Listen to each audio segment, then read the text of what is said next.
儿子嫌弃我保姆的身份，想认老公干妹妹当妈。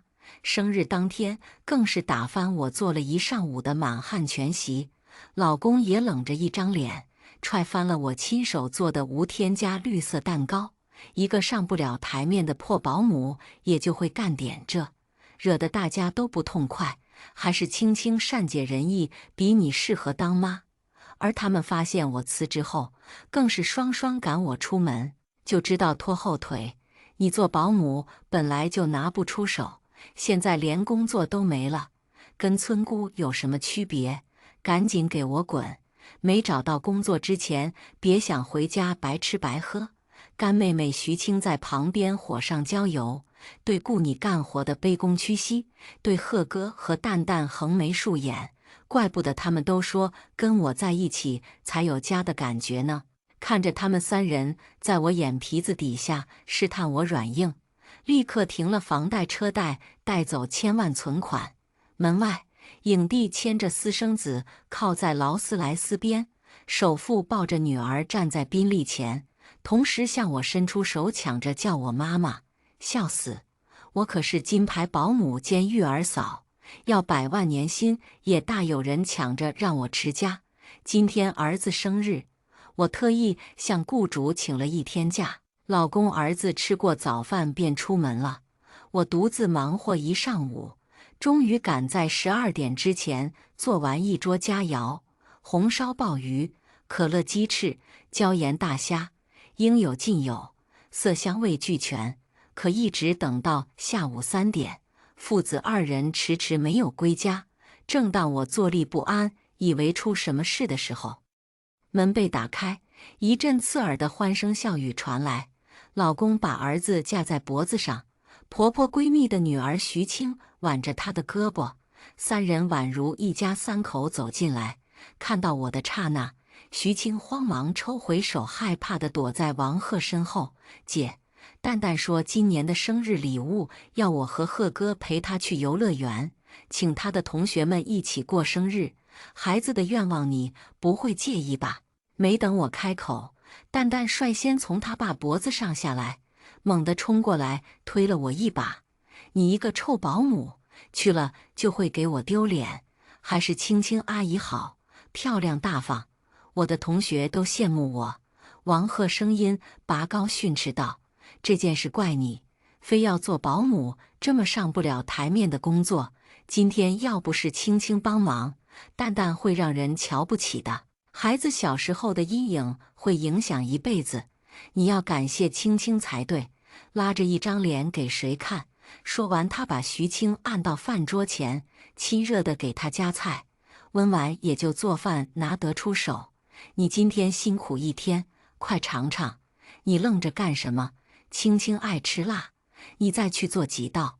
背部传来一阵酸楚，早上着急忙慌，做菜被切破的手指隐隐作痛起来。我心底积压的委屈和不满，顷刻间压不住全部释放。对，我样样不如徐青。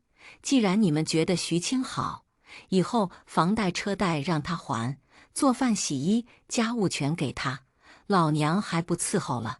我一把脱下围裙摔在地上，王鹤却猛地站起，怒拍桌子，脸色憋得涨红，一把掀翻我做了3个小时的蛋糕。你也就会做点伺候人的粗活，有什么了不起的？现在连人也不会做了，惹得大家都不痛快。还是青青善解人意，比你适合当妈。蛋蛋眼神嫉恶如仇，一把扯掉桌布，一桌子佳肴瞬间化为狼藉。不就是做点饭，哪个女人都会？我不要你当妈了，我要青青阿姨当我妈。你滚，你快滚呐！臭保姆！蛋蛋才10岁，这些话从哪耳濡目染来的很明显。我气得眼眶发红，双拳握紧。徐青被我吓得尖叫一声，王鹤指着我的鼻子破口大骂：你一个粗人想干嘛？今天有我休想再欺负青青。原本之前我和王鹤父子就因为徐青的存在闹得不可开交，我以为是我工作原因疏忽了家庭，衡量下我辞掉了100万年薪的工作，准备趁着今天缓和关系，顺便宣布我回归家庭的喜讯。反正我卡里存够了1000万，足够我们一家人活得很好。之前顾及王鹤的自尊心，我隐瞒了100万年薪，自顾自承担了房贷车贷大头支出。今天原本是我给他们一个惊喜的时刻，不等我开口，王鹤猛地瞅见茶几上我的解约条款，一把撕碎砸在我脸上。怪不得你今天做一桌子菜讨好我，原来是因为这个，就知道拖后腿。你做保姆本来就拿不出手，现在连工作都没了，跟村姑有什么区别？说着，父子二人齐齐推我出门。王鹤毫不留情，赶紧给我滚！我要养家，压力很大，没找到工作之前，别想回家白吃白喝。蛋蛋拍手欢呼：“太好了！你走了，青青阿姨就能给我当妈了，我可以天天吃肯德基、麦当劳，不像你就知道在家吃，抠死了，穷鬼！”徐青一脸幸灾乐祸，捂着嘴偷笑：“哎呀，姐，不是我说你，也就贺哥肯忍你这么久，换做别的男人早受不了了。哪个男人能忍受老婆抛头露面伺候人，说出去不让人笑话？贺哥辛苦工作赚钱养家，房贷车贷不都是你拿他工资交的？这么就成了你交的？你也真是对雇你干活的卑躬屈膝，对贺哥和蛋蛋横眉竖眼，怪不得他们都说跟我在一起才有家的感觉呢。”王鹤忽然加大推我出门的力度，神色不自然起来。看来他对徐青隐瞒了不少，让那个蠢货误以为家里添置了这么多是他的功劳。和王鹤大学恋爱到毕业结婚，他眼高手低，高不成低不就，一直啃老混日子。而我则意外看中了高端保姆的潜力，开始考各种证书学习技能，最终成长为了现在上流社会家喻户晓的金牌保姆。直到公婆去世，王鹤还是一事无成，苟且在各种小公司混日子。要不是我根本无法温饱，为了孩子和家庭我一忍再忍。可王鹤这些年不求上进，30多岁的人了，工作能力差劲，连毕业生都不如。早在前几年就被辞退在家，一直靠我养着。现在这份5000的闲职，还是我的主顾看在我的面子上收留他的。这一切我顾忌男人面子，并没有提及。王鹤当时却满心认为老板会眼识珠。我本打算王鹤做清闲工作，可以多顾家，我就能用更多时间赚钱，让家里日子更好。可没想到工作以后的王鹤大男子主义爆棚，老是埋怨我工作不体面，做保姆丢人，甚至提出让我辞职他养家。可我真的动了辞职的心思。他又说一个女人出去工作能有多大出息？既然我喜欢伺候人，就继续干保姆吧。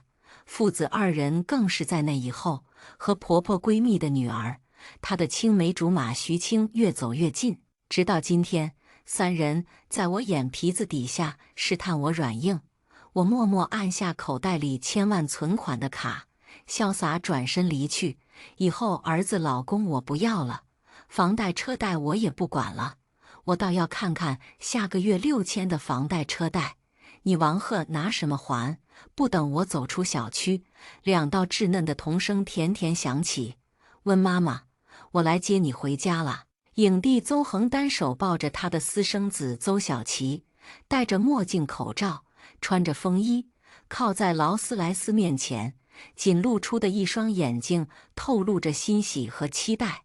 首富顾燕牵着和前妻生的女儿顾小朵站在宾利前，看到影帝父子二人满脸警惕，邹小琪和顾小朵忙挣脱父亲朝我跑来，一人抱着我一条腿不撒手。温妈妈来我家吧，我要吃你做的可乐鸡翅、红烧小排，还有泰迪小蛋糕。温妈妈来我家好不好吗？我让爸爸给温妈妈好多钱，给温妈妈房子车子。我喜欢温妈妈，不得不说，没有女儿的我看到软萌可爱、甜滋滋的顾小朵，忍不住心软了。最关键的是，顾总是真大方，有钱真给啊！看到我偏向顾小朵，邹小琪不干了。我爸也有钱，我让他明天就出去拍戏拍电影，赚到的钱都给温妈妈。我还有世界上最帅的老爸，给温妈妈做老公。爸爸，你快把公司给温妈妈，你也给温妈妈，我也给温妈妈，家里都给温妈妈，要不然温妈妈要被抢走了。两个小崽子一言一语争抢着，身后的两个爸爸红了脸，不自然地低下脑袋。温婉，我出年薪300万，来我家。顾燕率先开口，邹恒不甘示弱，我500万、800万、1000万。影帝咬牙喊出，紧握双拳看向我：1000万，温婉，邹小琪不能没有你。2000万加一套别墅，1辆车随便你挑。顾燕眉头不眨，平静地说完，抬手点烟，顿了顿，她像是想到了什么，把烟放在鼻尖闻了闻，放进口袋。邹恒破防了，姓顾地你也就会砸钱，之前砸钱和我抢女人，现在砸钱抢温婉，你故意的吧？这个世界有钱排万难，你不也为了钱天天拍戏跑综艺？顾燕轻而易举堵住邹恒的嘴，邹恒隐忍地握紧双拳，耳朵气得泛红。早知道二人多年前同追一个女人，闹得不可开交，每次见面剑拔弩张，可每次总是顾燕占上风。邹恒像极了被欺负的小媳妇模样，不得不说，看起来有点好磕。我左看看右看看，两个小家伙我都喜欢，哪个都舍不得。最后为了孩子们，二人妥协，135邹恒家，246顾燕家。周日我休息，年薪一人300万。让人没想到的是，135顾燕带着顾小朵去邹恒家蹭饭，246邹恒如法炮制，也去顾燕家蹭吃蹭喝。后来二人果断搬到一个别墅住，美名其曰为了孩子。顾小朵和邹小琪都很开心，顾燕邹恒这对冤家彻底杠上了，天天鸡飞狗跳的日子好不热闹。好的保姆不仅不流通，还会促进一个新家庭的诞生。期间又经历了几次前主顾高价挖人，我最终定了1000万年薪，留在了顾邹两家。王贺父子二人垂手可得，却毫不珍惜的一些主顾却花钱也抢不到。很快到了交房贷车贷的日子，王贺陆陆续续发来消息，你赶快把这个月的房贷车贷交一下，或许我还能让你见见我们父子，否则永远别想回这个家。走了那么久，对孩子不管不顾，家里家务也不做，衣服也不洗，你配当妈妈？房贷车贷你必须管，赚的钱都打到我卡上给豆豆花，就当赎罪了。反正你做保姆，在雇主家吃喝没花钱的地方，否则我和儿子永远也不会原谅你，永远也不会。蛋蛋也用他的电话手表频繁骚扰我。今天的下午茶轮到我准备了，下午你做好了送来。我们班一共35个小朋友，记得要做35份。婷婷想吃巧克力味，安安喜欢草莓味。送来的时候记得别说你是我妈，就说你是家里的佣人。为什么没给我送小蛋糕？你知不知道我今天下午多丢人？我要告诉爸爸，等你回家让他把你打死。黄脸婆！打来的50多个电话和信息我一眼没看，转手拉黑。期间我给王贺几次寄去离婚协议书，对方死赖着不签。可明明上次我回家拿证件行李，徐青已经登堂入室了。王贺这样做无非是舍不得房贷车贷。就在我一筹莫展，打算起诉离婚的时候，王贺的直属领导李总给我打来电话。李总邀功一样兴奋地给我汇报情况。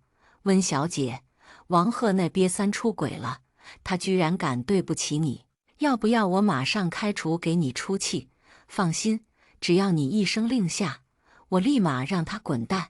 我眼神一亮，机会来了，李总，帮我个忙，条件你开。温小姐，你真是见外，一家人的谈什么条件？那什么，下个月我太太过生日，她特想念你做的那口红烧肉。自打您被那个姓顾的顾总抢走，那是天天馋得流眼泪呀。您看，挂断电话后，我胜券在握，这婚我离定了。不仅如此，我还要让那对父子从我这里拿走的全还回来。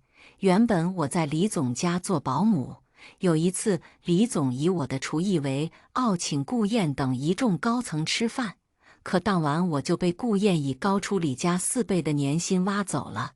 我狠心告别了多年老主顾，没办法，顾总给的实在是太多了。李总送我走的那天，在背后愤愤不平，怒骂顾燕衣冠禽兽，横刀夺爱。李太太抱着我的胳膊不肯撒手，怨恨李总没本事没钱留住我。二人甚至不怪我见钱眼开，我哭死。顾邹二人是邻居，别墅紧挨着。善良的顾小朵看到邹小琪一个人孤零零吃完饭，又是同情，又想炫耀我这个新来的做饭好吃、会讲故事的阿姨，请她来家里做客。没想到邹小琪回去就一哭二闹三上吊，求着邹恒把我从顾燕家抢走。两家人因为这事闹了好久，后来我一事两份两头跑，算是稳住了两家人。好在现在住在一起，以后就方便多了。在李总的配合下，咬死不同意离婚的王鹤终于点头了，条件是房子、车子、儿子他都要，至于贷款他也有本事还。我毫不犹豫答应，生怕对方反悔。从民政局出来的时候，他搂着徐青的腰炫耀，想不到吧？李总赏识我的能力，下个月就要破格提我当主管了，月薪25000，比你一个保姆不知道强多少。温婉，你早就配不上我了。房子车子反正以后都是儿子的，你不亏。徐青娇羞地依靠在王鹤肩头。温婉姐，离婚这事原因主要在你，好女人永远不会让婚姻穷途末路，我会比你做得更好，当一个好妈妈、好妻子哦。对了，听说保姆也很卷，一个月4、5千都有人抢着干，你的日子不好过吧？看在你是蛋蛋妈的份上，我和鹤哥结婚后一个月给你6000来我家当保姆，怎么样？蛋蛋拿着水枪滋我，开心的手舞足蹈。我不要，我只要青青阿姨当我妈妈。徐青满脸开心，捂嘴窃喜。可惜呀，就算是花钱，蛋蛋也不想要你喽。还有1个月才扯离婚证。想了想，我把头发竖起，上前一步，啪的一声扇在王鹤脸上。在他惊讶的眼神中，我又一把扯过蛋蛋，扒下裤子就开打。我打死你个小白眼狼，没良心的崽种父子！老娘今天不忍了！噼里啪啦的响声像极了鞭炮，喜庆极了。王鹤上来要拦，我抄起刚买的菜就砸下去。要知道里面有一大条鱼，砸起来梆梆的，拳拳到肉。吃痛的王鹤捂着鼻血，趁机提起蛋蛋的腿就跑。徐青忙提包跟上。你个泼妇，老子离婚真是离对了。3人落荒而逃。想了想，我又问顾总借了几个人手，趁着现在还没离婚，跑回家把车划了，又走进家门，该砸砸，该扔扔，牙签筷子都一根根掰断，一块好地没留。家里顷刻间满地狼藉。王鹤3人被我的架势吓到，缩在角落瑟瑟发抖。警察来了，也只能以家庭矛盾为由进行调解。毕竟这家里的东西全是我出钱买的，我带来的人只砸东西，一根头发丝都没动他们。我砸我自己买的东西，砸得开心，砸得热闹，别人管揪不着。警察更是以我和王鹤还没离婚，他就把小三带回家为由，口头教育了一顿，终究没能把我怎么样。王鹤气得咬牙切齿，可碍于我身后1米8的保镖，只敢过过嘴瘾。温婉，你连轻轻的脚趾头都比不上。保镖一个冷眼过去，吓得王鹤一哆嗦。看在你是孩子妈份上，赶紧滚！老子就不跟你计较，否则我要你好看。我带着保镖浩浩荡荡从家里出来，长久以来积压在心里的不痛快终于发泄出去，爽！距离冷静期结束还有1个月，暂且让他们沉浸在幻想里。1个月后是时候给他们好戏看了。领完证当天，徐青和王鹤紧跟着登记结婚，不等2人炫耀，我马不停蹄赶到李家，给李太太筹备生日宴，在厨房忙碌1下午，终于筹备了一桌山珍海味，就等着宴会开始了。休息的间隙，一阵嘲笑袭来。我说呢，这不是我那保姆前妻，没想到你在李总家干活。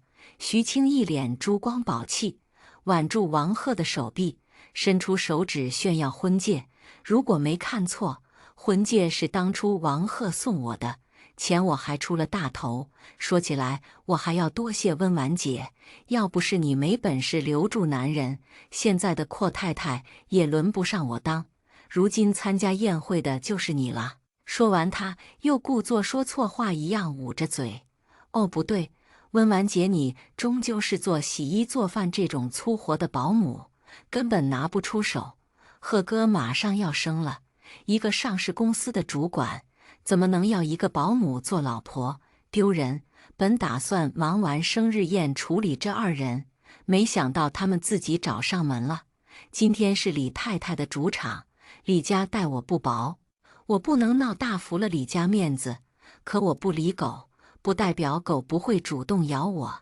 见我要走，徐青猛地伸出胳膊拦住我：“站住！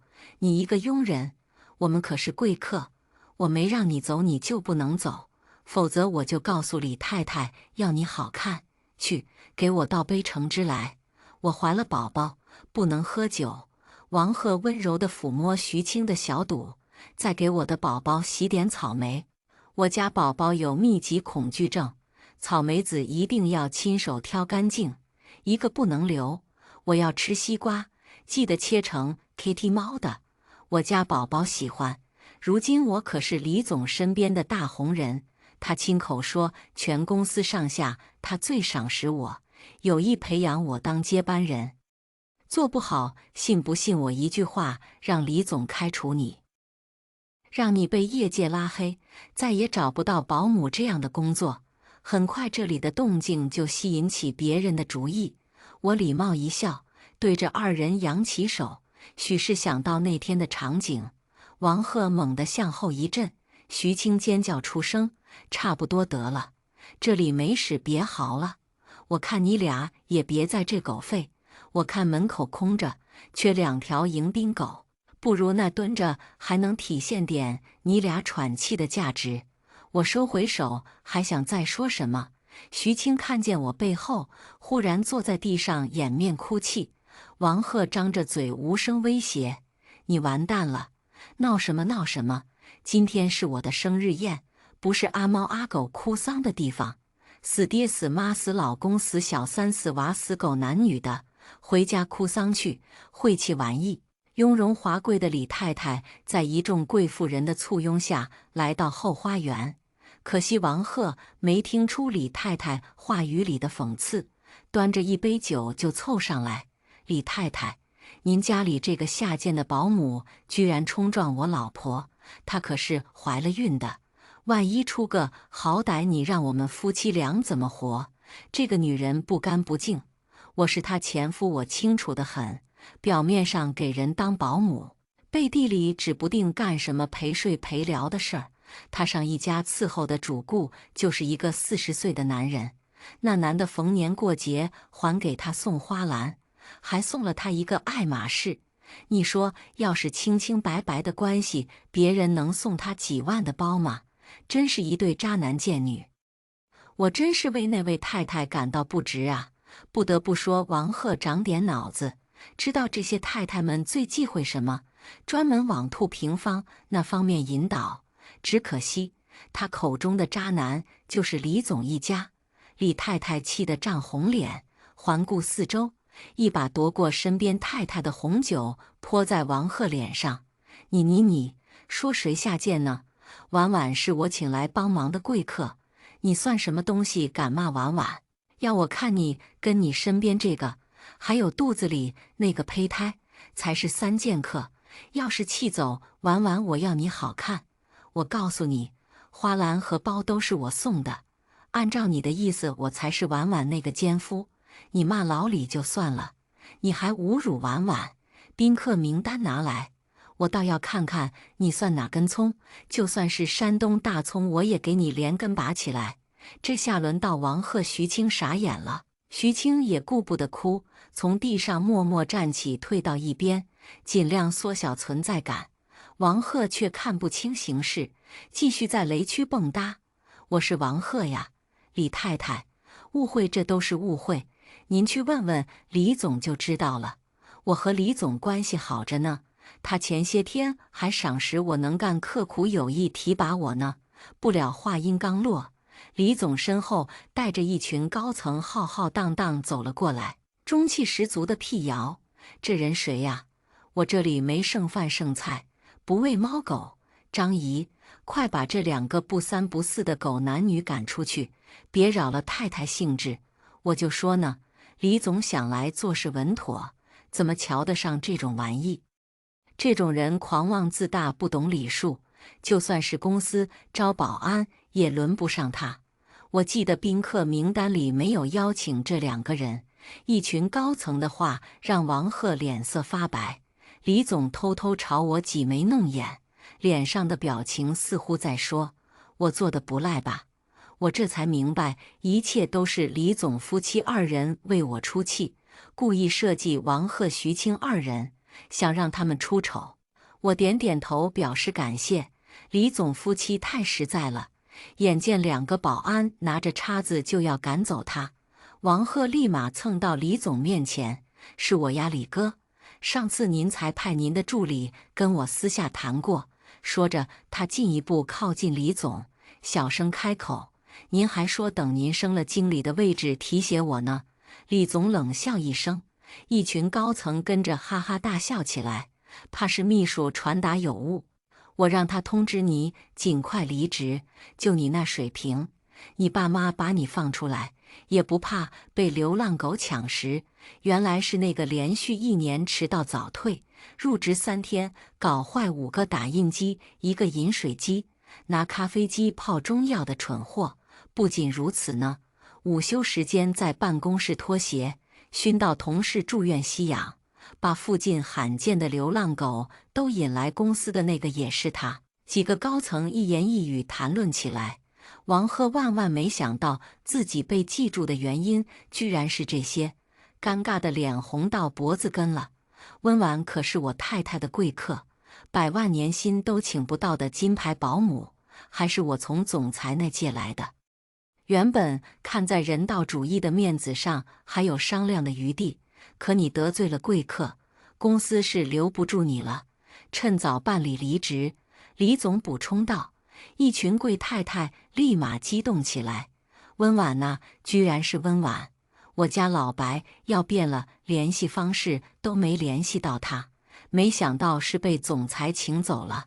我就说今天的晚宴吊打那么多高级餐厅、5星级酒店，原来出自温婉的手。李太太人脉真广，我们今天算是沾光了。太太群的人恭维着。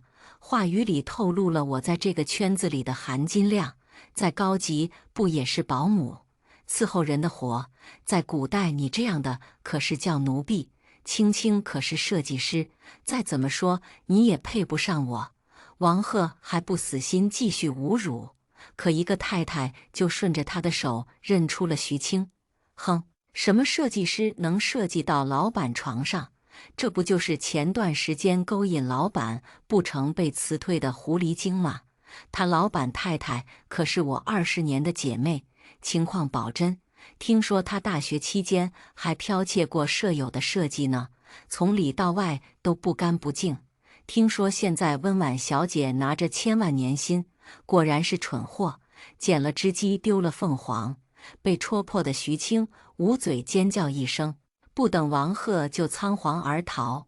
夸张的裙子还挂倒了3米长的落地蛋糕，整个人摔了进去，浑身奶油狼狈不堪。而王鹤则抓中重点：什么千万？温婉你个贱人，居然骗我！我要告你隐瞒夫妻共同财产，把钱都给老子吐出来！他张牙舞爪地想上来撕扯我，却被及时赶来的保安架住。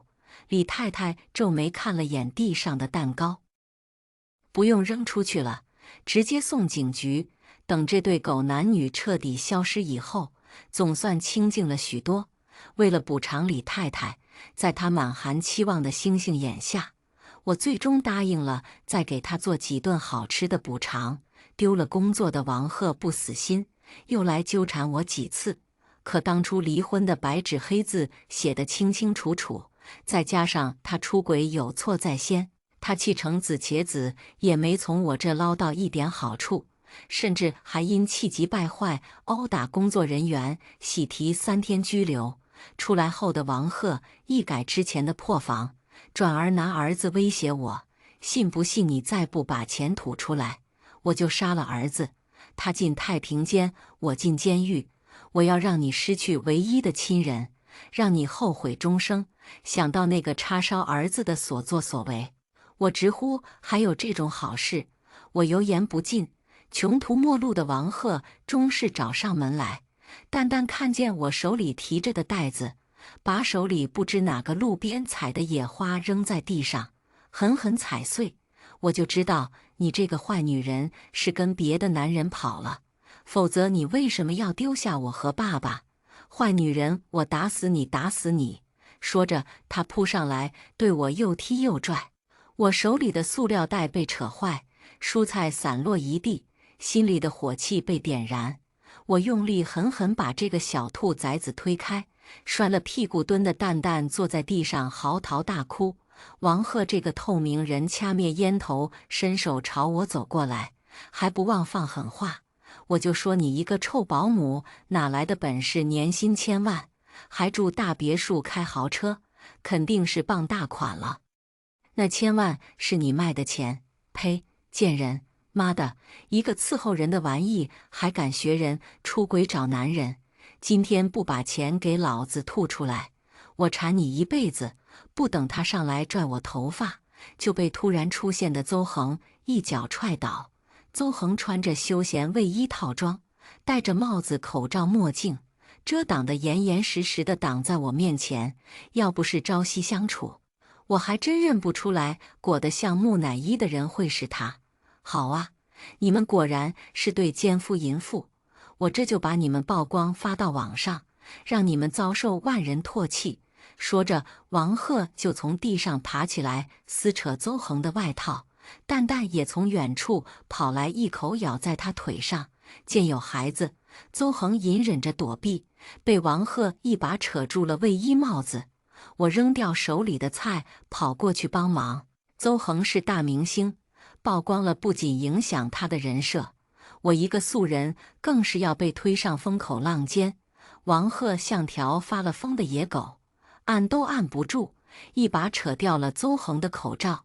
邹恒顺势朝后踉跄几步，就在众人即将看清楚他的脸的刹那，顾燕脱下西装外套罩在他头上，及时挽救危机。与此同时，他的保镖蜂拥而至，团团围住了父子2人。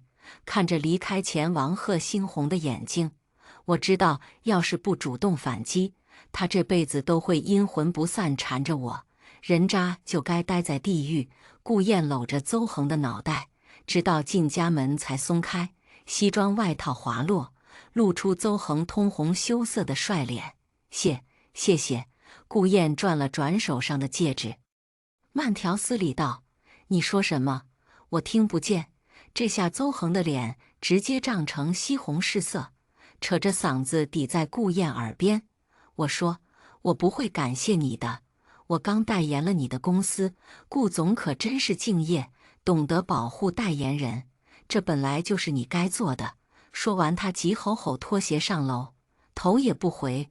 反观一旁的顾燕，怎么一副意犹未尽的样子，眼底闪过一丝暗爽。这两人不对劲。自从上次事件后，顾燕给我派了保镖24小时保护，王鹤无处下手，只能不断换电话炮轰我无能狂吠。我也在暗中观察他的一举一动，准备借机彻底铲除这个定时炸弹。王鹤失业，房贷车贷迟迟交不上，嫁给他的徐青逐渐有了怨言。殊不知，他之前的小三事迹也被我找人透露给了父子二人。为钱当三，为了10万块，同时和8个富豪玩深水炸弹，甚至为了50万满足一个富豪的小癖好，下面被皮秃酒瓶爆炸撑烂，直到花大价钱前做了修复手术才能控屎控尿。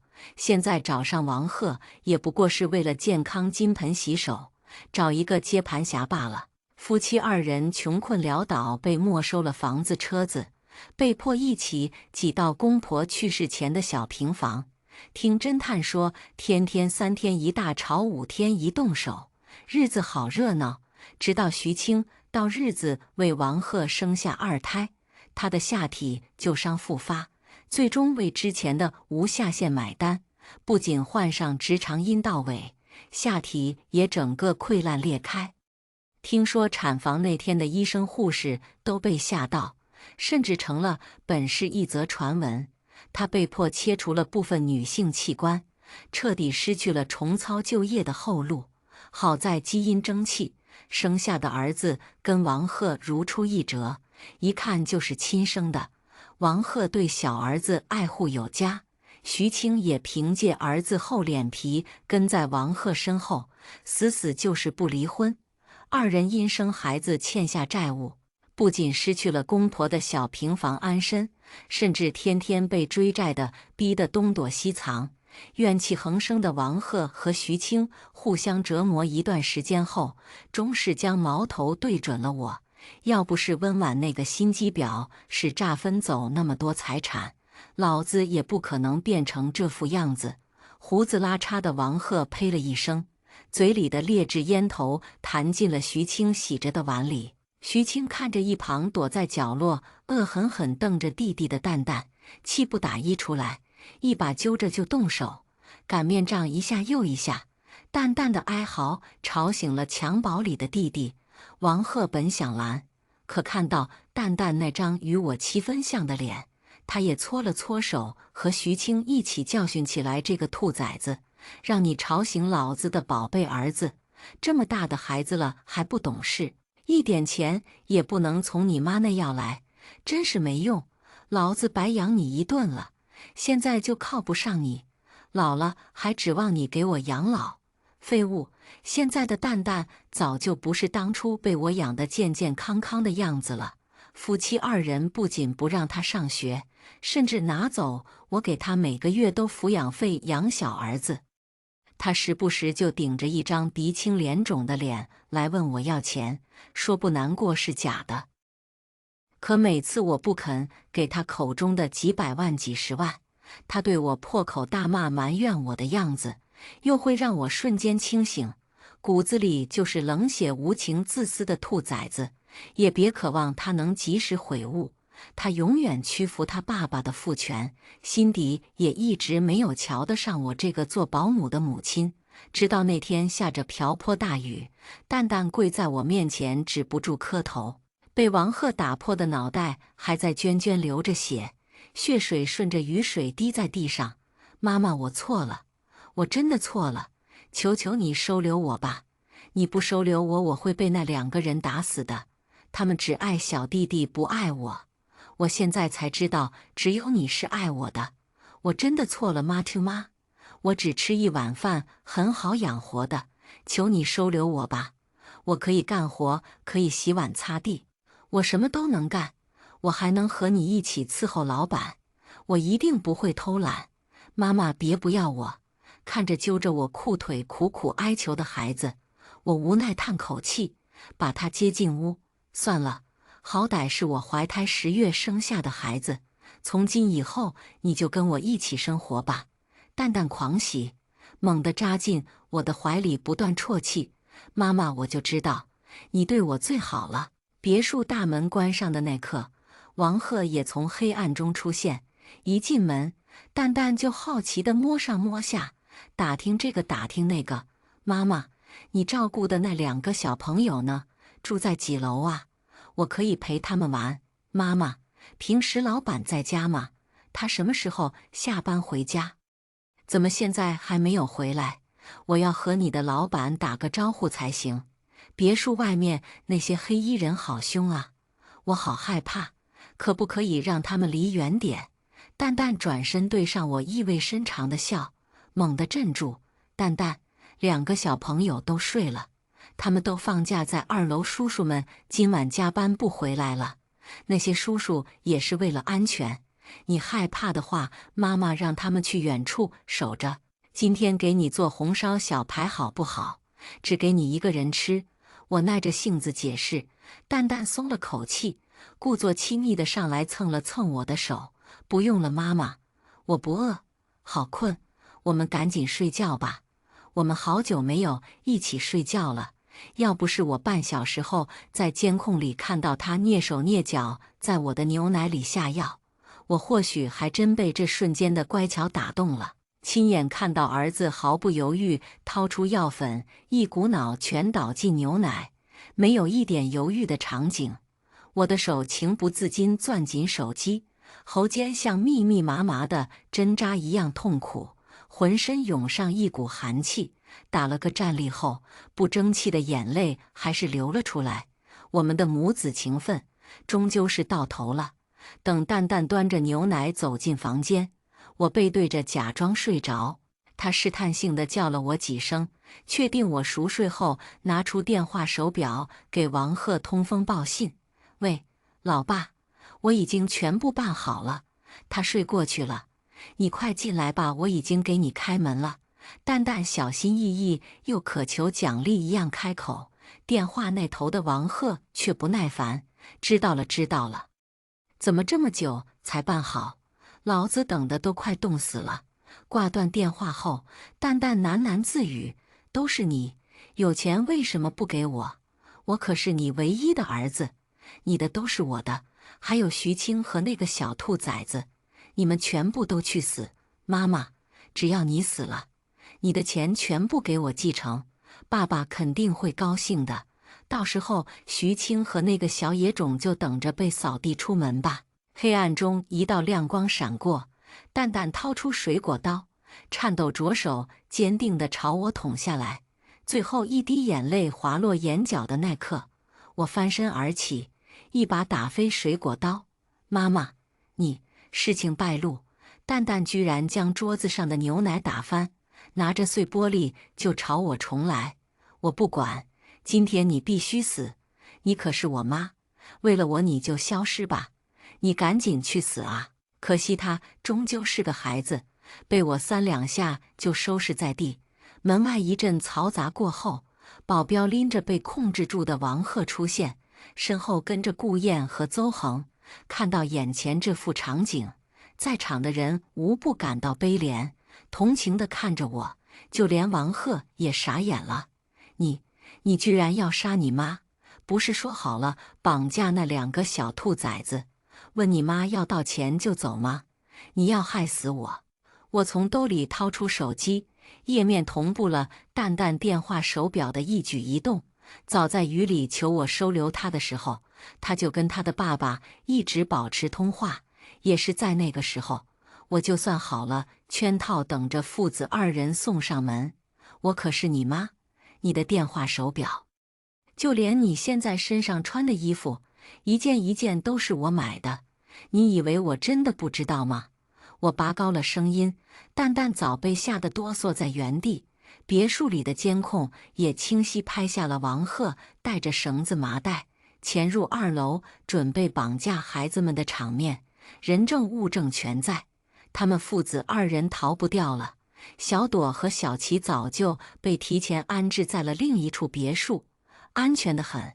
王鹤扑空后，看清来人居然是大名鼎鼎的企业家顾燕和红极一时的影帝邹恒，当即明白自己的死期到了。他居然为了钱惹到了最不该惹的人。早知道我的雇主是他们2位，给10个胆子也不敢绑架他们儿女。狗急跳墙的王鹤忽然软蛋起立，拿着匕首就朝顾燕冲了过去。反正老子是个死也要拉个最有钱的垫背。黑暗中顾燕躲闪不及，关键时刻被邹恒一把扑倒。保镖瞅准时机，一把控制了一起被绊倒在地的王鹤。父子2人被带走后，徐青因教唆罪被一起从出租屋带走。王鹤因非法入室绑架未遂，被判处10年以上徒刑。牢里顾家的人已经打好招呼，保准他有进无出。敢对邹顾2人的孩子动心思，他10条命都不够还的。但因年纪小躲过了制裁，我成了他唯一的监护人。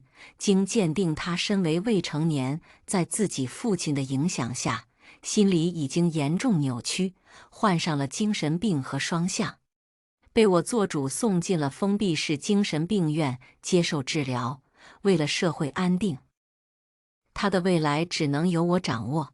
而徐青刚入狱，狱友居然就是他之前插足过的原配。看见徐青的当晚，原配就发疯抓烂了他的脸，活生生用枕头闷死了他。要不是你们这些狐狸精，老王也不会鬼迷心窍偷税犯法，连累老娘和他一起坐牢。我要杀光你们这些小三，都给我去死！他和王鹤的孩子也因父母出事，被送进了孤儿院。3人的结局已定。以顾家的势力，我这辈子是不用再见到3人的嘴脸了。完事后的顾燕一脸黑地坐在沙发上，邹恒因救人心切又被训斥了，可骂又骂不过，对又对不过，只能一言不发，坐在一边生闷气。算了，今晚孩子们都不在，一起喝一杯。去我那，烟我已经戒了，不会熏着你邹大影帝。热得来不过，邹恒的冷暴力可是实实在在赢了。按耐不住的顾燕先开口破了僵局：“你求我，我就去。你爱去不去？你以为老子差你一个？”顾燕头也不回上了楼。邹恒猛地迈开大长腿追了上去：“哎，我没说我不去，我不是让你求我了。你低头会死吗？算了，谁让我是国民亲切度最高的影帝？你顾总是谁呀？高高在上。记住，这次是我迁就你，下次还你。”看着2人勾肩搭背离去的背影，我无奈摇头，转身去照顾孩子们。完蛋，邹大影帝完全被吃透了。接下来我们来听下一个故事。后妈是烟入味的绿茶女孩，坚信表表惹人爱。在我的手势都不见时，她柔弱跪地，祈求我的原谅。在我久不住的房间发现男士内裤，床上和衣柜都出现污渍时，她朝我哭得梨花带雨，说她侄子没见过世面而已，可以对我负责的。直到后妈表里表气直播豪宅时，镜头一转，却发现父亲点头哈腰跟在我后面，而我拿着房产证扇着风从楼上走下来。争这么久不过一栋别墅，这块地皮都是我的呀，老三姨。父母离婚后，我跟着女强人母亲出国了。听说我那吃软饭的父亲想把属于我的家产给别人，我迅速飞回国内。哎呦，这不是织锦吗？这么晚回来，女孩子不安全哦。别是从那种不三不四的地方回来呀。一个陌生的女人带着金银珠宝从我房间走出来，身上戴的翡翠项链特邀不是我的吗？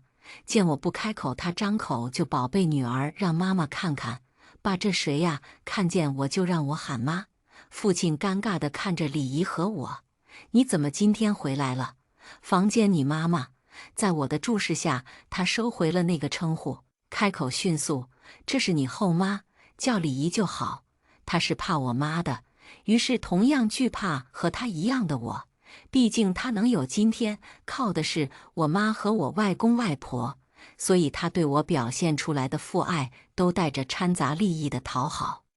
可惜这对母女并不知道，甚至连我改跟妈妈姓她都不敢反驳，却胆大到敢找小三。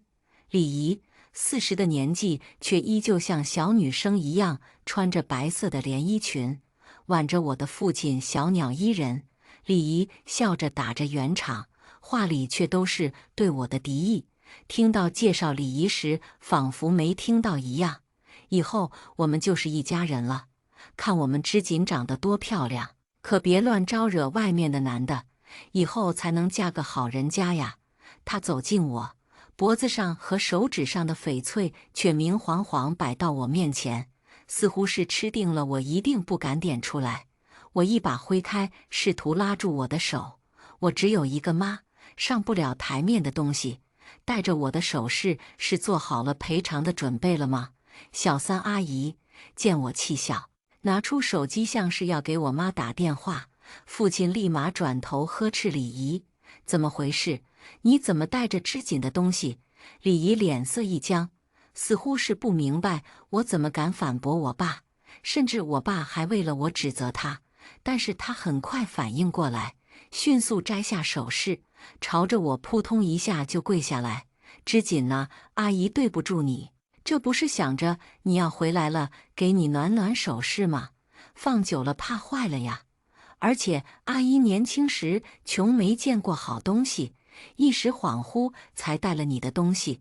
她开始哭哭啼啼，转移话题回忆从前。没办法，她可是我爸的初恋，都没钱过，当然也就更能共情彼此。于是我爸恋爱脑犯了，开始点头附和：是啊，织锦，你李姨也不容易，肯定是一时糊涂，这次就算了吧。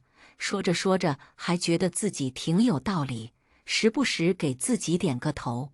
我不为所动，冷漠地看着父亲尴尬地笑。父亲笑得脸都僵了，迟迟等不到我改口，脸色一沉：孽女，放什么臭屁呢，老父亲！我声音轻柔，却带着和我母亲如出一辙的强势。在我的注视和手机的威胁下，他硬生生把气憋回去，咬牙开口：行，织锦，这次爸把钱给你掏了，就当阿姨给你的礼物。我才终于露出微笑，冷着的脸露出乖巧的笑容，看得父亲有些心虚，因为他下一句话是：不过作为条件，你对外要喊李姨为妈。李妈是吧？我拖长尾音，听起来像喊保姆的。李姨却很快调整了表情，温温柔柔地说：孩子开心就好。衬托的我不像个好人，可是脸上却有些难看，看我的眼神里带着一丝嫉恨。在看着父亲拿出手机给我转账时，眼底的火星快要冒出，却还要故作大度安慰我说补偿。小孩子要这么多钱也不知道干什么，没个妈在身边管教可怎么行呢？万一要是有个什么有心人觊觎织锦钱财怎么办？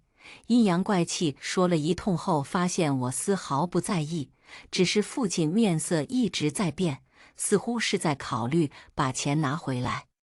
我余光中看见我2楼的房间上了一个新锁，脑海里闪过什么，瞬间脸色一变。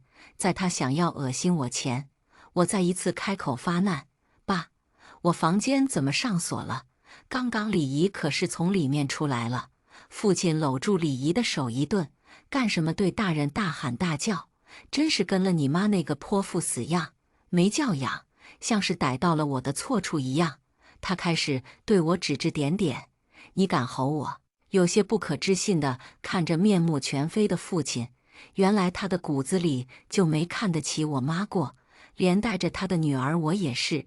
四目相对时，他看见了我眼底的湿润，神情有些不自在，别过头开始把枪口对准李姨。怎么回事？织锦的房间不是你说你在打扫吗？要是呢？这个后妈在打扫。听到我父亲的话，李姨脸色一白，支支吾吾地低下头，似乎想逃避什么，不敢直视我父亲。不对，他肯定干了什么。父亲意识到了不对，再三询问下，李姨拿出了钥匙。这不想着前2天我侄子来没地方住吗？你们又都不在家。一瞬间感觉怒火在胸口沸腾，越过俩人进我房间后，两眼一黑。我的房间一团糟，米色的床单上东一团西一团的污渍，梳妆台上的化妆品全被扫到地上，首饰却不翼而飞。衣柜里不仅我的衣服被揉得乱七八糟，还多了些男人脏兮兮的衣服和一些不明液体、石楠花的恶心气息扑面而来。我怒不可遏地扫视一圈，缓步走进卫生间，果不其然，在里面看见了因为没洗干净、没晾干，已经发臭的男士内裤，还不止一条。积压的怒火让我愈发清醒。我抄起被丢到地上的粉底液，朝着门口的女人砸去，快准狠地擦过了的父亲耳侧，精准砸在李姨的脚边。粉底液上沾了星星点点血迹，掉落在地上，狠厉的模样看得俩人不自觉发抖。你还没进门吧，三姨？我的房间什么时候轮到你进来？轮到你侄子进来？我气到发笑，拿起手机就要拨打报警电话。颠婆，我房间损坏的东西起码过100万。还不算我丢失的首饰。见状不妙的李姨瞬间柔弱的跪地：“织锦呢？我对不起你，我不知道我那个侄子这么不听话，擅自动用你的东西啊！我就想着，反正这个房间没人住1、2天没什么的，怪我擅作主张。这种昂贵的东西怎么配我们这种穷人用啊？对不起呀，老于，我这以死谢罪。”柔弱的李姨甚至还跌倒在父亲怀里，随后才起身准备去撞墙，哭得梨花带雨，妆都不带花的。听到他的话，我那蠢货父亲早就动容了，俩人郎情妾意地拥抱着，李姨哭得像他对不起的人不是我而是我父亲一样。可笑，织锦呐，阿姨知道错了，我们先出去，我回头给你收拾一个新房间好不好？李姨根本也不想死，只想混过我父亲那关。见我父亲不生气了，以为这件事过了，想过来拉着我离开，脸上却莫名的心虚。滚！我损失了多少东西，你要么给我补回来，要么我报警。我几步上前，居高临下看着瑟缩的李姨，她在怕什么？为什么一直要叫我离开？眼看着李姨要朝我跪下，我猝不及防，转身走进一直被我忽略的阳台。不要拉开！唰！我死死攥紧拳头，不断压抑我的怒火，告诉自己冷静。李丽霞，你最好给我解释一下，为什么我的阳台有男人？一个浑身赤裸、只围着我的浴巾的男人缩在角落，手上甚至抱着我的玩偶，在我拉开窗帘之前，还在恶心的摩擦。我猛地闭上眼，不敢想象他对着我的东西干了什么。男人见我看过去也不尴尬，呲着一口黄牙，像是想伪装出天真的样子，却只能让人看出他的猥琐。是我呀，我是你亲表哥呀，织锦妹妹，表妹，我可以负责的。他站起身，试图朝我走来，不到175的身高，却拼命挺直，油腻的脸上露出几分恶心的贪婪。我僵硬着深吸一口气，随即拿住我爸的手，一巴掌扇在他脸上。太恶心了，一想到手心可能沾上他脸部的油脂就恶心。父亲却像被踩住尾巴的猫一样，抱起把我推在地上，对我怒目而视。沈织锦，这不是你能撒野的地方。看着手心被玻璃瓶划破，我有些惊讶，又有些意料之中。这不就是我的好父亲吗？偏头和他对上目光时，我缓缓笑了，笑得他开始心虚。那个织锦呢？爸也不是故意的，你不能为这点小事和我翻脸吧？我没有回答父亲的话，而是拽过李姨的两只手腕，胁迫她弯腰看着地上的黄毛男人。三姨，你最好给我个解释，这种恶心的东西为什么会在我的房间？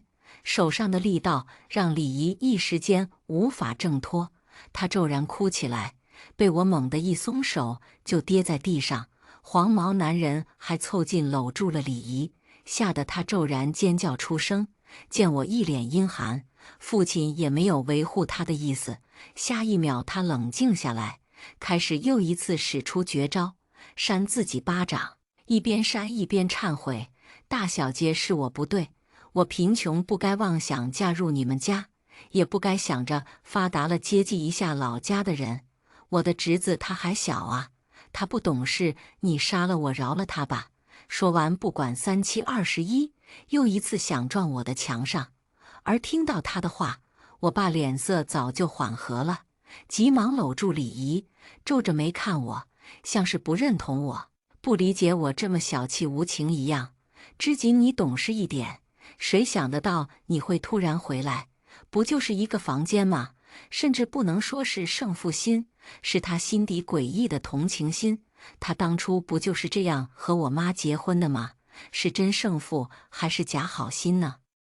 要么你们给我滚出去，我现在一把火烧了这里；要么我明天找人把这里拆了。我深吸一口气，说完恶心地看了地上的男人一眼，转身离开。在经过得意的李姨身边时，猛地我绊了李姨一脚，她踉跄着跌倒到黄毛怀里。余光中，我瞄到了黄毛猥琐地摸了他一把。表哥，呵，将就着睡在最大的客房，一觉醒来，却发现我昨晚换下来的衣服不见了。等换完衣服出来，睡衣也不见了。我平时睡觉不会锁门，但是昨晚以防万一，我都上锁了。谁知道房间居然还能来人。在我准备打电话时，厕所传来开门声。下一秒，一道175的身影出现，我迅速抄起手边的花瓶，砸在来人的肩膀上：“滚出去！谁允许你进来的？”被我砸到的黄毛却一点不恼，手里抱着我的衣服猛地一嗅，随后故作无事地邀请我下楼吃饭，一脸“你怎么这么小气”的样子。表妹，我穷人嘛，看你穿过一次的衣服不要，我就拿来2次利用了。不要这么小气嘛！马德一大早，我气血上涌，我随即拨打了手边的短信电话：“是你给李胜我房间钥匙的是不是？我看你是不想要钱了是吧？”电话那头的父亲一顿，恼羞成怒，又只能支支吾吾解释：“织锦别生气，应该是你李姨忘记要回来了。你看你现在活蹦乱跳的，也没损失什么是不是？”越说越小声，似乎是感受到了我的怒火。他没办法朝着我发脾气，毕竟他大头的钱都分给我妈了，他又什么都不会，混个董事，当个没实权的总裁而已。于是他把怒火朝着李姨发，却又耳根子软，几下又被哄好了。马德智障！我带着怒意挂掉电话，黄毛却像没看见一样，嬉笑着想凑近我：“表妹别生气嘛，喝点水，都是一家人，别在意这些细节。”刚顺手想接过我自己刚倒的水，看见杯子里还没融化完的沉淀物时，我瞬间被气笑，抬头就对上黄毛还没收回去的猥琐，坑坑洼洼的脸上满是意味不明的邪笑。我瞬间抄起杯子泼到他脸上，在他没反应过来前，扼住他的脖子砸到墙上，手上力道大到李胜根本无法挣脱，只能翻着白眼不断求饶。砰！2道声音同时响起，一下是他被砸到墙上，一下是推门而入的父亲和李姨。造孽呀！就因为想和自己表妹好好相处，就被表妹暴打。老于呀，我们穷人没活路了呀！下一秒是擦着我耳侧过的玻璃杯，血滴落在地上，是我父亲砸过来的，伴随着的一个巴掌，一句话：“孽女，那是你亲哥、亲表哥呀！”我捂着脸回头，带着怨恨的双眼突然一暗：“是吗？那是我表哥还是我亲哥呀？”此话一出，在场的人都安静了，连刚刚还在哭哭啼啼的李姨，还在叫嚣着这有什么的黄毛李胜也安静了。我捂着残留巴掌印的脸，笑着问父亲：“怎么不说话了？是想等着我妈来了再说吗？”父亲嘴角一抽，连忙抛下李姨，扶起我：“知锦怎么这么说？那是你表哥，可不能开这种玩笑啊！”嘴上说着没有不是，脸上却是掩盖不住的心虚。那一刻，我只觉得我妈这个婚离得好。李姨好歹是我小时候的保姆，也曾经当过我妈一段时间的好友，就这么勾搭上我爸，还在所有人都不知道的时候，在我出生之前就生下一个儿子，说什么富裕之后关照老家侄子，关照自己儿子来了吧，简直是恶心至极。见搞不定，我爸还想把主意打到我身上，做梦！原本我也只是怀疑他们的态度，乍一下而已。谁知道想通的那一刻，我不知道应该庆幸还是难过，脸上红肿的热辣感。父亲心虚地把黄毛和李姨护在身后的样子，无一不提醒着我，他早就不是我的父亲，也不配成为我的父亲。也好，那家产就应该还我。在3双眼睛的注视下，我拨打了我妈的电话。嘟嘟声响起时，李姨瞬间滑跪，抱住我的大腿，开始痛哭：“知锦啊，一家人何至于此啊？一家人！”李姨闪烁着双眼，到底没有否认李胜的身份。你不想李胜负责就不想吗？怎么能为难你爸爸呢？搞笑！如果他真的是我爸的私生子，和我同父异母，负什么责？文盲！李姨终于是在我的威胁下，带着心不甘情不愿的李胜走出门。父亲临走前还想挽尊，我毕竟是一家之主，想让谁来不是得听我的。收拾房间的手一顿，我摔掉手里的瓶子：“你别忘了，这栋房子在谁名下？是你和我妈，我有继承权。”眼看着他脸色越来越难看，我毫不留情补上下一句：“反正这个房子有我没那个黄毛，你自己选吧，选我很有可能拿到我的钱。”父亲自然是连连点头。就在我以为这件事应该能到此为止时，闹剧才刚刚开始。能不能解释一下你们母子为什么会在这里？公司里前台和其他工作人员都纷纷给我打电话，说前台的一个大妈和一个黄毛闯进来。小沈总，那个大妈说她是被你赶出门的，你爸明媒正娶的后妈，为了取得你的原谅，特地来公司帮你打扫卫生的。还有，那个黄毛更加过分了。一开始我们问是谁，他居然说是你的未婚夫，后来才改口说是你的哥哥，来帮你料理公司的。越听我越窒息。小沈总，您看，我们有一些员工把他们俩带进招待室了。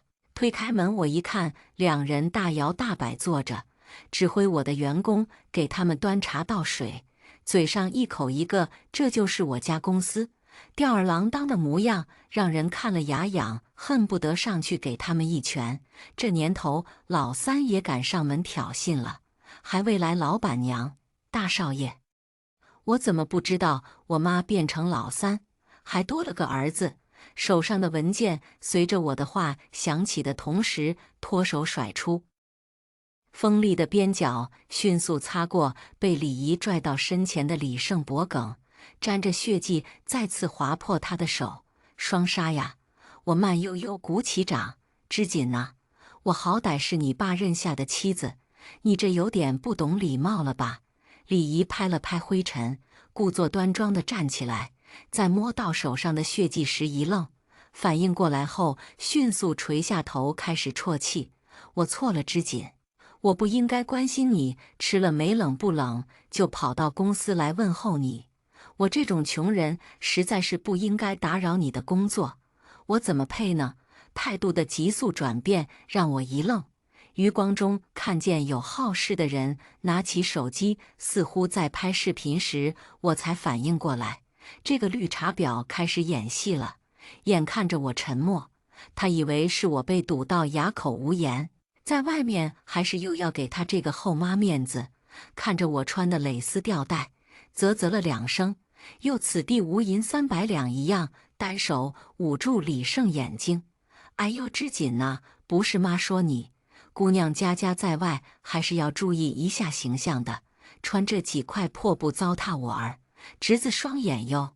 边说边为我好的想给我扯一下衣服，却不知是有意无意把我的衣服往下扯了，蕾丝边被扯开，啪，文件猛地拍在李姨的脸上，清脆的声音让吵闹的观众瞬间安静。老三姨，你搞清楚自己的位置，这里是我沈家的公司，跟你一个八竿子打不着的亲戚没有半毛钱关系。而且我爱穿什么你管得着吗？李姨撇撇嘴。余光中看见还在拍摄的摄像机，忽然眼眶一红。啊，老天不公啊！我就是怕女儿冷了，我不就是喜欢上你爸，在他离婚后和他在一起了吗？怎么还不允许自己爸爸找个贴心人了呀？避重就轻，只说自己想说的。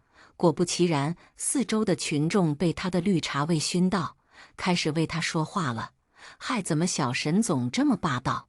自己爹找夏一春还管，人家也是好心关心而已。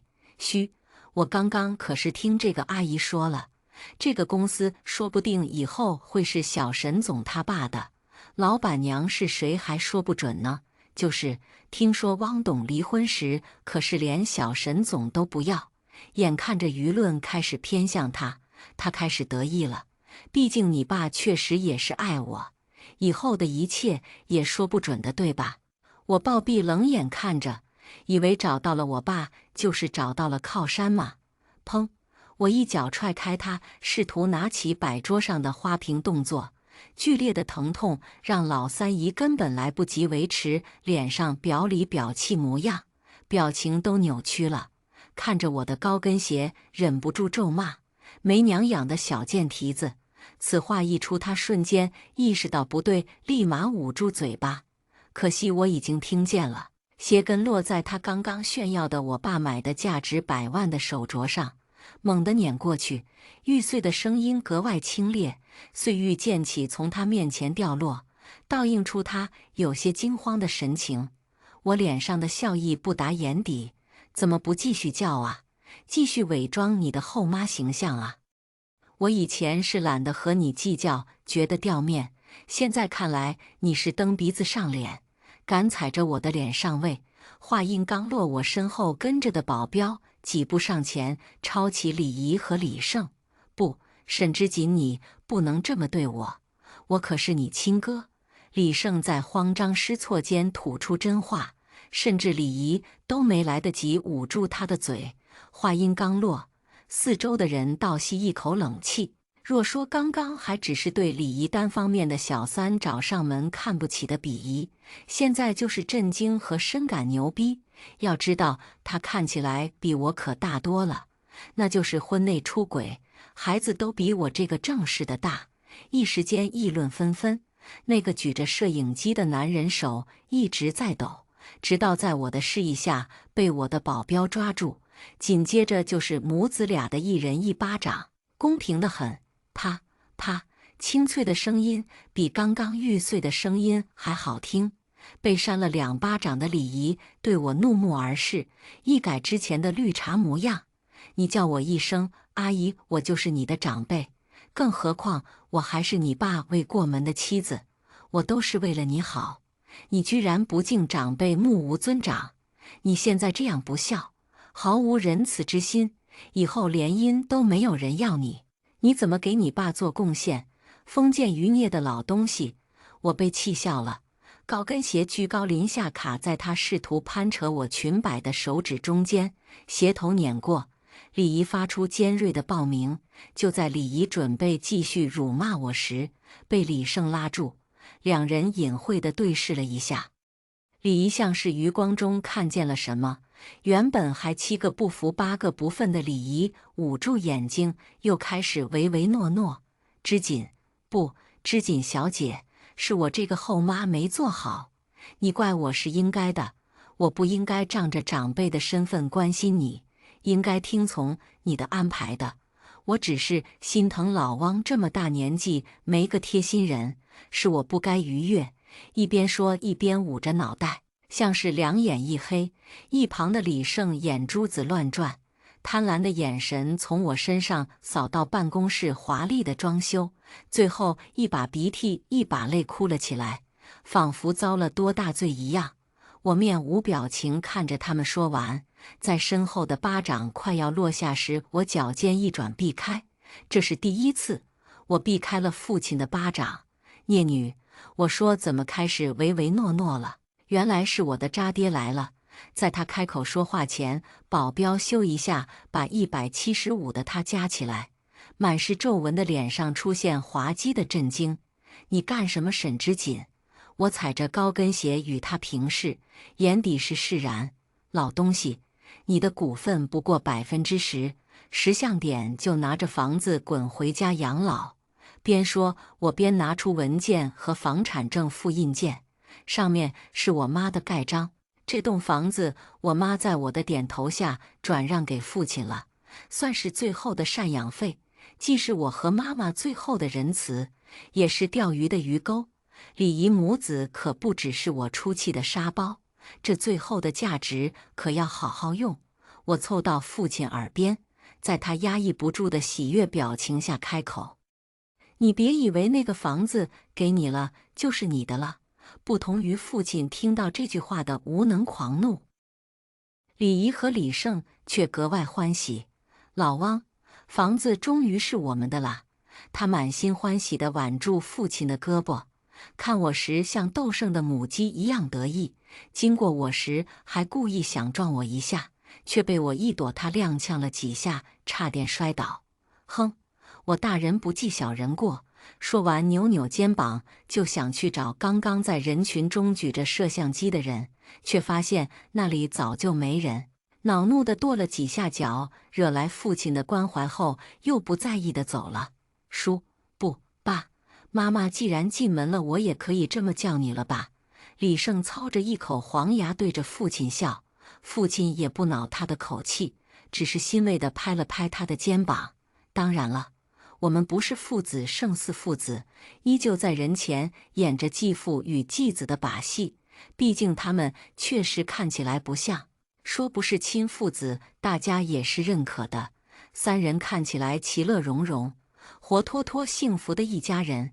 小沈总助理狠狠瞪了他们几眼，回过头见我依旧挂着得体的笑，不免有些担心。没事，我让你去验的报告出来了吗？出来了。小沈总这个就是，边说助理边把报告和让私家侦探去查的东西给我。我看着上面的 DNA 检测结果和有些照片，不自觉笑了。果然啊，胜似父子，终究不是父子。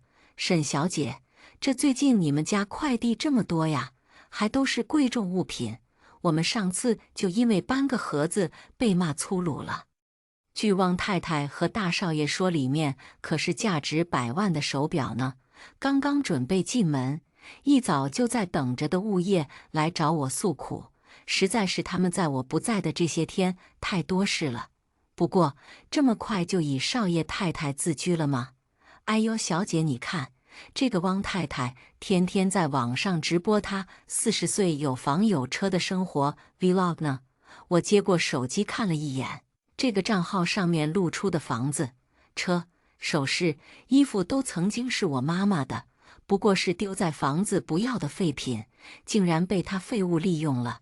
据说他们一家3口幸福的累。物业撇撇嘴，在意识到自己说错话时，连忙捂嘴。没事，反正这也是最后的晚餐了。我摆摆手，给李姨的视频投了流量。正在直播选衣服的李姨欢天喜地看着涌进来的人群，据说有富婆慕名而来。姐姐看我，我年轻。李姨笑得眉眼弯弯，趁机推出自己儿子。黄毛在经过一番狗模狗样的打扮后，居然还能唬住人，颇有点李姨的姿色。只是那双单眼皮和单边酒窝，怎么看都和李姨不像。我趁机冲前弹幕：少爷的单眼皮好帅，是遗传的爸爸吗？眼看着李姨念了所有弹幕，就是故意不念这个。我冲了另外一个账号继续发前面的。我怎么记得官网上董事的照片里，汪董是双眼皮没酒窝的呀？有来有回的问答让李姨无法忽略，只能慌张地眨眼，说一句说不定是基因突变。随后在我的追问下，不得不再三感谢我这个榜一榜二大哥，还给我表演了一番绿茶戏码。屏幕前的我笑了，看着我冲前毫不手软的物业也愣住了，随后有些怀疑地问我：小姐，这是沈总的平台吗？物业惊讶地看了我一眼，在我点头后不自觉骂我奸商，这不就是左手倒右手的手法吗？在我的刻意捧杀下，李姨的账号越来越红，已经红到她无法控制，也不想控制，天天就是买东西当网红。屏幕前的家人们，你们没见过正宗的四合院吧？今天我就带你看一下我家的全局。李姨举着手机，身上穿着我妈不要的古董高定，不合身的衣服被她改得面目全非。身上闪烁的红宝石也曾经是我的，只不过被我爸那个老东西拿给他了，美其名曰保管。弹幕上一声又一声的惊呼，我靠，价值100万的话随手就放在门关啊！嘶哈嘶哈，现在这个房子是我的了，主播你快出去，长见识了，长见识了。观众的夸赞让李姨的笑容越来越真实，昔日可怜唯唯诺诺的样子已经不在。对呀，这个房子是我老公的，不过应该会送我当生日礼物吧。说着嘟嘟嘴，像是在朝不远处的谁卖乖一样。弹幕开始打是不是汪董，李姨点点头，溢出小女孩的笑容，还在不断说着老公长老公短，俨然是一副热恋中的模样。你们不知道啊，我老公可霸道了，把我宠成了小女孩的样子。这个绑带好看不？是我老公给我亲手系的哦。他还说这辈子都不会为了我以外的人弯腰，看得我莫名反胃。直到屏幕上有人提醒，问后面的男人是谁，李姨没看清人，正准备扬起一个大大的微笑朝楼梯上的父亲跑过去，却在咫尺间猛地刹车。哇哦，汪董怎么对你以外的人点头哈腰了？一惹好像更好看更年轻呢。李姨已经顾不上弹幕说的什么弯腰不弯腰了，因为她已经震惊到难以置信，在她眼中向来顶天立地的男人朝我哈巴着弯腰，丝毫没有了尊严一样。而她憎恶至极的原配孩子我，手上拿着她梦寐以求的房产证，不是一本，是一沓。我慢条斯理看着她，震惊得说不出话，悠闲地从里面抽出名字是我父亲的房产证。你说说，老三姨，你们争这么久，不过一本破房产证。在他瞠目结舌的注视下，我伸手比划了下，这一片地皮都是我的呀！不可能，你不就是一个乳臭未干的小屁孩？怎么可能？怎么配？李姨下意识否定，紧接着就是哈哈大笑，却在父亲的沉默和复杂的眼神中逐渐尴尬地闭嘴，居然还有点恍惚。我从房产证中又拿出一叠长长的单子，上面记录着密密麻麻他用过的这个房子里我和我妈的东西，上至千万下至几百。老三姨，你住我的地，我老登老父亲的房子，用着我妈的东西，可开心啊！父亲在听到老登时嘴角抽搐，眼底已经看不出是恨意还是什么，只是弯着的腰直不起来，他也不敢直起来。就在昨天，我妈已经打电话回来过，以这座房子和公司的股份为威胁，让他好好处理这件事。无能狂怒的父亲不断辱骂，却只得到公司股份被稀释的信息。为了保住最后的荣华富贵，他只好放下身段，主动低头。李姨母子自然被他抛弃，只不过李姨已经失去理智，拿起桌子上的东西就摔，边摔边哭惨：“天地良心啊！我李丽霞为你、为这个家、为孩子付出了多少？我为你还不顾安危生下了男孩，你不是口口声声说真爱无敌，要把房子给我们母子俩吗？”说完还撩起自己衣袖，指着上面的伤痕，在直播镜头前哭喊：“大家伙看呐，我也曾经是穷人，干过苦活的，年纪轻轻被骗生孩子就算了，现在连个名分都没有，还要被一个小孩欺负啊！”他充分发挥他绿茶的技能，哭得梨花带雨，把不对的都推到我们身上。但是很显然，观众也不是傻子，他这样颠倒是非也没什么人信，只有嘻嘻哈哈、阴阳怪气的。不远处的李胜眼看着情势不对，居然几步上去拉开想撒泼的李姨：“妈，你怎么能这样辱骂爸爸和妹妹？我们好歹是一家人呐！就算爸不喜欢我们，你也不能这样对他呀！妹妹毕竟是他前妻的孩子，我们怎么能孤立他？说到底，我们才是一家人，何必为了一座房子置气呢？”拉踩着李姨，诚恳地说完一番冠冕堂皇的话后，还朝我道歉，做足了浪子回头的模样，引得观众和我爸纷纷点头赞同。他弯着的腰不自觉直了起来，上前拍了拍李胜的肩膀，说着孩子长大了，却丝毫没顾及地上的李姨。我的目光落在被自己亲生儿子指责的李姨身上，她有些魂不守舍。四目相对时，我骤然笑了，笑得他眼底的算计化为不安。一计不成，就想让李胜上位是吧？做梦！汪董，您的股份转让被董事长驳回了，理由是您的股份不可给无血缘关系的外人。走进来的助理哪里知道我们在直播，只是把刚刚的信息小声告诉了父亲。可惜在场的人都听见了。我握紧手里的检测报告，忍不住笑出声。妈妈，他预料到了父亲会作祟啊！外人，哈哈哈哈！原来他宁可顶着妈妈的威胁和荣华富贵的丢失，也要把股份偷偷给他的儿子，给他铺路。这就是父爱吗？我嗤笑一声。陷入诡异寂静的场面像是终于恢复。李胜率先反应过来，眼珠子乱转，揪住助理的领带，开始怒骂：“说什么呢？别以为你是我爸的助理就可以在这里混淆视听。我怎么可能不是我爸的种？”跌倒在地的李姨再次跌倒，紧抿着唇，像是在想什么对策。老汪，你前妻说什么就是什么吗？没有证据的事怎么能乱污蔑呀？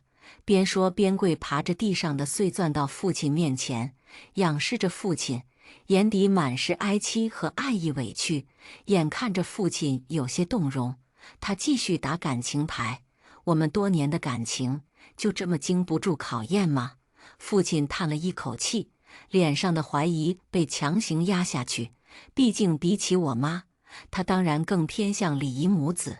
弹幕上刚刚进来的人开始不明不白地刷感天动地一家人，夸他们其乐融融，互相信任。让余光看见弹幕的李姨不免朝我露出挑衅的笑，暗讽我和我妈的失败。只是我妈怎么可能会失败呢？就在父亲想扶起俩人时，助理好不容易挣脱开，拿出来怀里皱皱巴巴的报告：“哼，汪董，董事长怕你不信，特地让我送来 DNA 检测报告。”什么？父亲想拿过报告时，被李姨一声尖叫吓到，手上的报告猝不及防被抢过去，撕了。报告被撕成两边。李姨有些慌乱地朝父亲哭：“怎么办呢，老汪？我撕坏了沈姐姐的给你的报告，要不我们……他无措地抓着报告，却迟迟不肯松手。我龇着牙朝他和李胜露出恶劣的笑。没关系，我这里也有。